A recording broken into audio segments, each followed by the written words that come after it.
Hello, I'm Julian Bond. I'm a director at Incite Marketing Planning, a team of senior research consultants.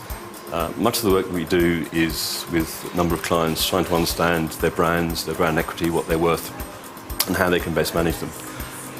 One of the things we've observed in recent times is that there are many more complex models on the market to try and understand and explain what equity is.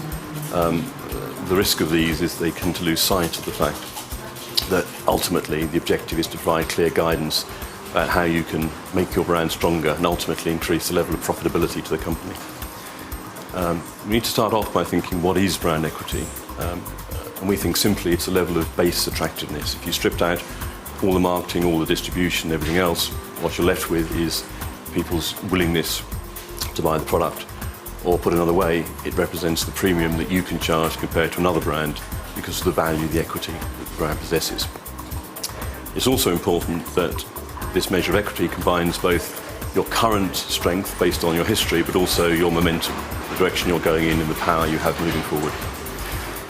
So what we would say to our clients is that rather than spending too much time thinking about how you measure brand equity, spend more time thinking about what you want to do with it. At Incite, we use a very simple two-dimensional structure. We look at the extent to which consumers like the brand equity, and we plot that against the extent to which they buy it, their behavioural data. And using these two dimensions, we get the grid that you can see here.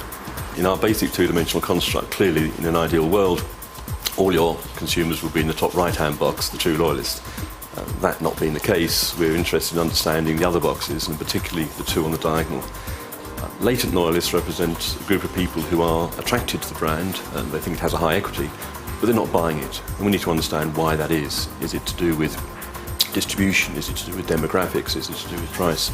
What's causing it, and how can we change it and get the true volume that you deserve out of it? And in fact, that's the group which offers the biggest payback in the short term, because relatively simple marketing actions can often lead to big volume increases.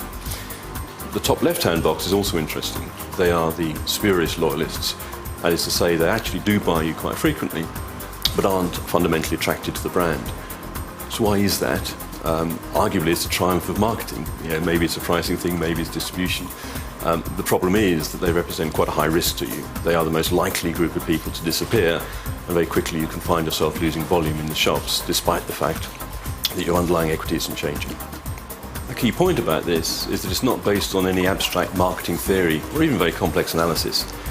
At Incite, what we try and do is go straight to the heart of the problem and give direct, straightforward advice on how to grow the brand both strategically and tactically. Market research that leads to action. What could be better than that? If you're interested in finding out more about our approach to branding and brand equity, then give me a ring or email me at the address you can see below. Thank you.